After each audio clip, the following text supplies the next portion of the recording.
శత్రువులను చెండాడే ధీరుడు, వీరాధి వీరులను సైతం మట్టి కరిపించిన యోధుడు, మహాభారత యుద్ధంలో అతిరథుడు అభిమన్యుడు. మహాభారత యుద్ధంలో 16 వయస్సులోనే హీరోగా గుర్తింపు పొందింది ఒక్క అభిమన్యుడు మాత్రమే.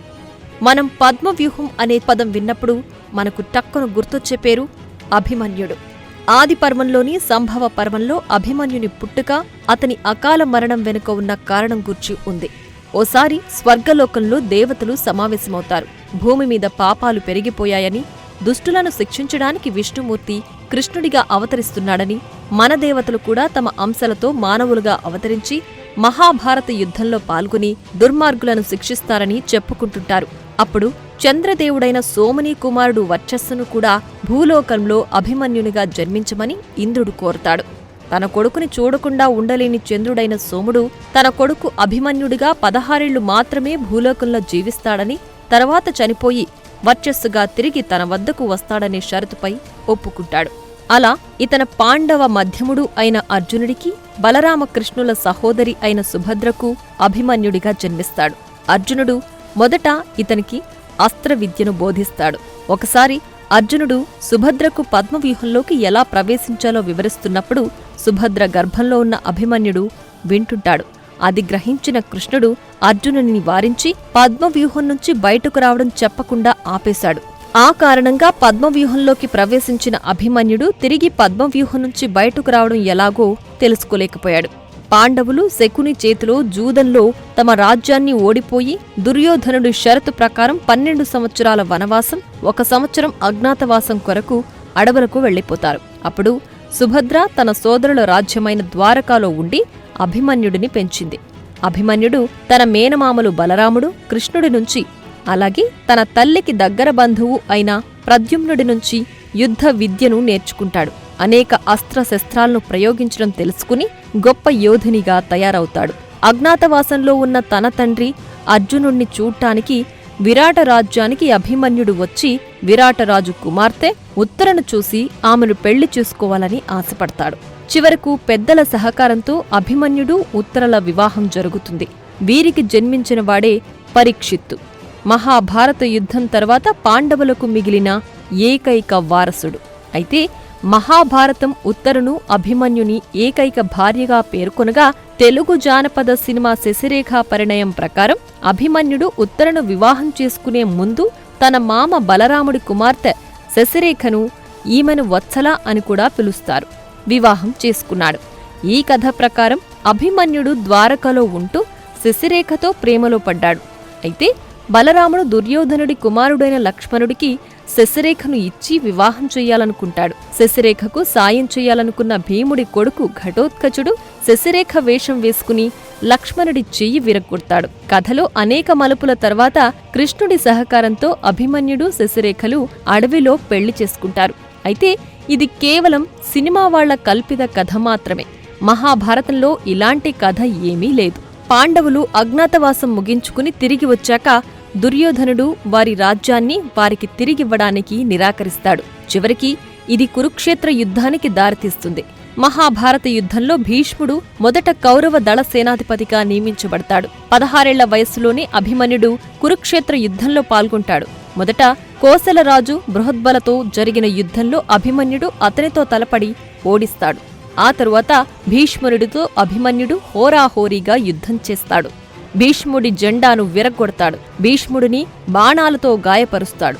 అభిమన్యుడి పరాక్రమాన్ని చూసిన భీష్ముడు నువ్వు యోధులకే యోధుడివని మెచ్చుకుంటాడు. ఆ తరువాత అభిమన్యుడు దుర్యోధనుడి కుమారుడైన లక్ష్మణుడితో యుద్ధం చేసి అతన్ని ఓడిస్తాడు. అలాగే మగధరాజు జయత్సేనుని ఏనుగుని చంపుతాడు. అర్జునుడు నిర్మించిన అర్ధచంద్ర వ్యూహం అని పిలువబడే అర్ధ వృత్తాకార ఫలకంలో ఒక స్థానాన నిలబడ్డ అభిమన్యుడు గాంధారులతో క్రూరంగా పోరాడుతాడు. కౌరవ సోదరులు ఇతని ధాటికి తట్టుకోలేక పారిపోతారు. ఆ తరువాత అభిమన్యుడు కర్ణుడి కుమారులైన వికర్ణ, చిత్రసేనులతో తలపడతాడు. కర్ణ కుమారుడు చిత్రసేనుడు కూడా చాలా గొప్ప యోధుడు. అభిమన్యుడు, చిత్రసేనుడు ఇద్దరూ మహారథులు. వీరిద్దరి మధ్య యుద్ధం భయంకరంగా జరిగింది. చివరికి అభిమన్యుడి బాణాల దాటిని తట్టుకోలేక చిత్రసేనుడు పారిపోతాడు. ఆ తరువాత అభిమన్యుడు పాండవుల సేనాధిపతి అయిన దృష్టద్యుమ్నుడు నిర్మించిన శృంగాటక వ్యూహంలో ఒక స్థానాన్ని పొంది అంబష్ట అలంబుషలను కూడా ఓడించాడు. ఆ తరువాత సుధిష్ట, దుర్యోధన, బృహత్పలలతో యుద్ధం చేసి అందరినీ దారుణంగా గాయపరుస్తాడు. ఇతని అస్త్రశస్త్రాలకు తట్టుకోలేక కౌరవసేనలు హాహాకారాలు చేస్తూ కదనరంగంలో చాలా దారుణంగా చనిపోతారు. 11వ రోజున భీష్ముడు అర్జునుడి బాణాల దాటిని తట్టుకోలేక అంపశయ్యపై పడిపోతాడు. ఆ తరువాత గతంలో పాండవులకు కౌరవులకు గురువుగా ఉన్న ద్రోణాచార్యుడు కౌరవ పక్షానికి సేనాధిపతి అయ్యాడు. నీకు ఏమి కావాలో కోరుకో అని దుర్యోధనుని అడిగితే ధర్మరాజుని బంధించి ఇవ్వమంటాడు. అప్పుడు ద్రోణాచార్యుడు పద్మవ్యూహాన్ని పన్నుతాడు. అర్జునుడు పద్మవ్యూహాన్ని ఛేదించగలడు కాబట్టి అర్జునుడి యుద్ధరంగం నుంచి వేరొక చోటికి మళ్లించమని దుర్యోధనుణ్ణి కోరుతాడు. 13వ రోజున అర్జునుడు సంసప్తకుల కోసం దక్షిణ దిక్కుగా వెళతాడు. అప్పుడు ద్రోణాచార్యుని నేతృత్వంలో కౌరవుల సైన్యం పద్మవ్యూహ శ్రేణిని ఏర్పాటు చేసుకుంది. ద్రోణుడు, కర్ణుడు, శల్యుడు, కృపాచార్యుడు, అశ్వత్థామ, దుర్యోధనుడు, జయద్రథుడు, దుశ్శాసనుడు, భూరిశ్రవుడు వంటి మహారథులు లక్షలాది మంది సైనికులచే కాపలాగా ఉన్న పద్మవ్యూహాన్ని ఏర్పరిచారు. పాండవ దళాలు యుద్ధంలో ముందుకి సాగాయి. కాని పద్మవ్యూహం గురించి తెలియక పాండవ యోధులందరూ వెనక్కి తగ్గారు. అప్పుడు ధర్మరాజు అభిమన్యుడికి ఆ పనిని అప్పగించాడు. అయితే తనకు పద్మవ్యూహంలోకి ప్రవేశించడం తెలుసు కాని బయటకు ఎలా రావాలో తెలియదని చెప్తాడు. అప్పుడు ధర్మరాజు, ముందు నీవు వెళ్ళు, నిన్ను అనుసరించి మేము వస్తాం, నీకేదైనా జరిగితే మేము కాపాడుతాం అని అంటాడు. అప్పుడు అభిమన్యుడు తన రథసారథి సుమిత్రతో రథాన్ని పద్మవ్యూహంలోకి నడపమని ఆజ్ఞాపించగా పాండవులు అతన్ని అనుసరిస్తారు. అప్పుడు కౌరవ సైనికులు అభిమన్యునిపై దాడి చేయగా వారిని ఎదుర్కొంటూ వారిపై రకరకాల అస్త్రాలను సంధిస్తూ ముందుకు సాగుతాడు. అప్పుడు సింధు పాలకుడు జయద్రథుడు పాండవుల సైన్యాన్ని అడ్డుకుంటాడు.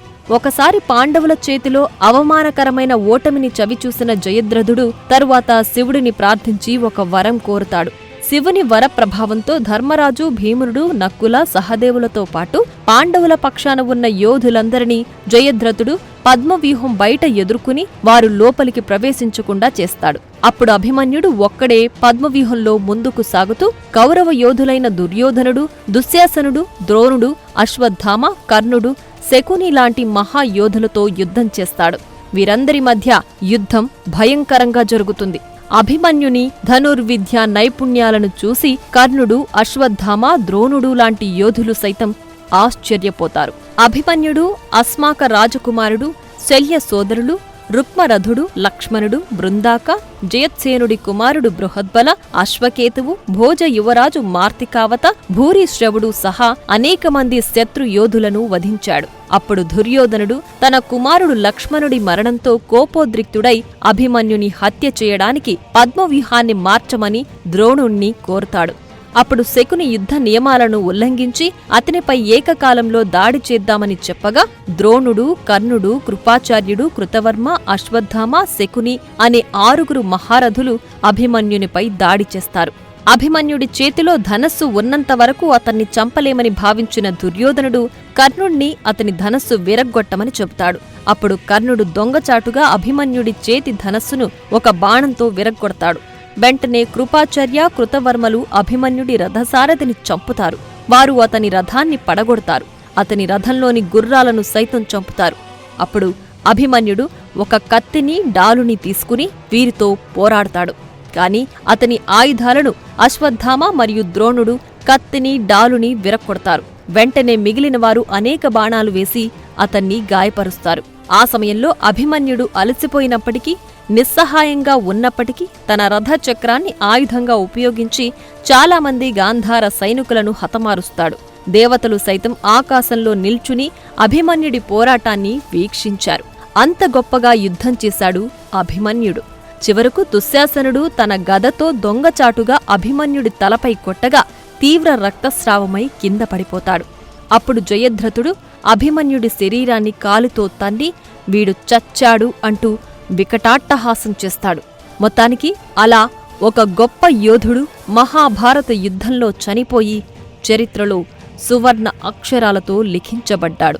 అయితే కొంతమంది వాదన ప్రకారం అభిమన్యుడు పుట్టేటప్పుడు పేగు మెడలో వేసుకుని పుడతాడని, మేనమామ శ్రీకృష్ణుడి గండంలో జన్మించాడని, అభిమన్యుడు బ్రతికుంటే కృష్ణుడు చనిపోతాడని, కాబట్టే అభిమన్యుడు పద్మవ్యూహంలోకి ప్రవేశించాడని సర్వామయుడైన ఆ శ్రీకృష్ణుడికి తెలిసినా అర్జునుడికి చెప్పకుండా దాచాడని అంటారు. ఏది ఏమైనప్పటికీ ఇది యోధులకి యోధుడైన అభిమన్యుడి చరిత్ర. For more videos like this, subscribe Big TV channel.